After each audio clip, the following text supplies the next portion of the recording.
Knowledge world کے معزز ناظرین کو علم کی دنیا میں خوش آمدید۔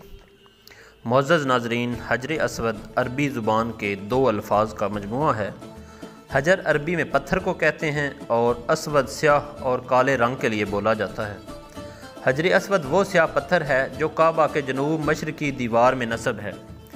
اس وقت یہ 3 بڑے اور مختلف شکلوں کے کئی چھوٹے ٹکڑوں پر مشتمل ہے۔ یہ ٹکڑے اندازاً 2.5 فٹ قطر کے دائرے میں جڑے ہوئے ہیں، جن کے گرد چاندی کا گول چکر بنا ہوا ہے۔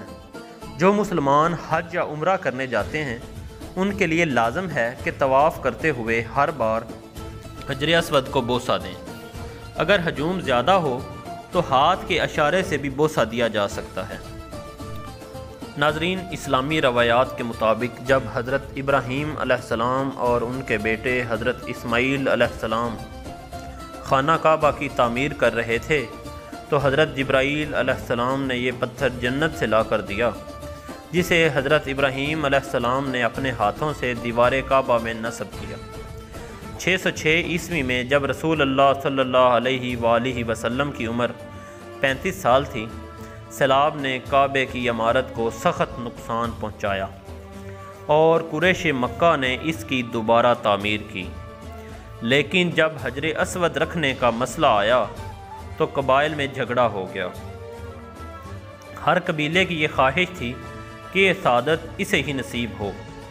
رسول اللہ صلی اللہ علیہ وآلہ وسلم نے اس جھگڑے کو طے کرنے کے لیے یہ طریقہ اختیار کیا کہ حجر اسود کو ایک چادر میں رکھا جائے اور تمام سرداران قبائل سے کہا کہ وہ چادر کے کونے پکڑ کر اٹھائیں۔ چنانچہ سب نے مل کر چادر کو اٹھایا اور جب چادر اس مقام پر پہنچی جہاں اس کو رکھا جانا تھا تو آپ نے اپنے مبارک ہاتھوں سے اس کو دیوار کعبہ میں نصب کر دیا۔ سب سے پہلے حضرت عبداللہ ابن زبیر نے حجر اسود پر چاندی چڑھوائی۔ اس کے بعد 1268 میں سلطان عبد الحمید نے حجر اسود کو سونے میں مڑ دیا۔ 1281 میں سلطان عبد العزیز نے اسے چاندی سے مڑوایا۔ 696 عیسوی میں جب حضرت عبداللہ ابن زبیر خانہ کعبہ میں پناہ گزین ہوئے تو حجاج بن یوسف کی فوج نے کعبے پر منجنیقوں کے ساتھ پتھر برسائے اور پھر آگ لگا دی، جس سے حجر اسود کے 3 ٹکڑے ہو گئے۔ عباسی خلیفہ معتصم باللہ کے عہد میں ایک بحرینی کرامتی سردار ابو طاہر حجر اسود اکھاڑ کر بحرین لے گیا اور 23 سال بعد فاطمیوں کی مداخلت کی بدولت بھاری تاوان وصول کر کے واپس کیا۔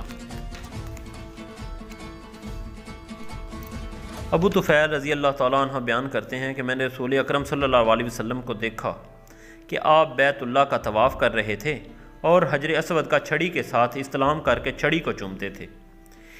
اسی طرح حضرت ابن عباس رضی اللہ تعالیٰ عنہ بیان کرتے ہیں کہ رسول اکرم صلی اللہ علیہ وآلہ وسلم نے اپنے اونٹ پر طواف کیا تو جب بھی حجر اسود کے پاس آتے تو اشارہ کرتے اور اللہ اکبر کہتے۔ ابن عمر رضی اللہ تعالیٰ عنہ بیان کرتے ہیں کہ نبی اکرم صلی اللہ علیہ وسلم نے فرمایا، حجر اسود کا چھونا گناہوں کا کفارہ ہے۔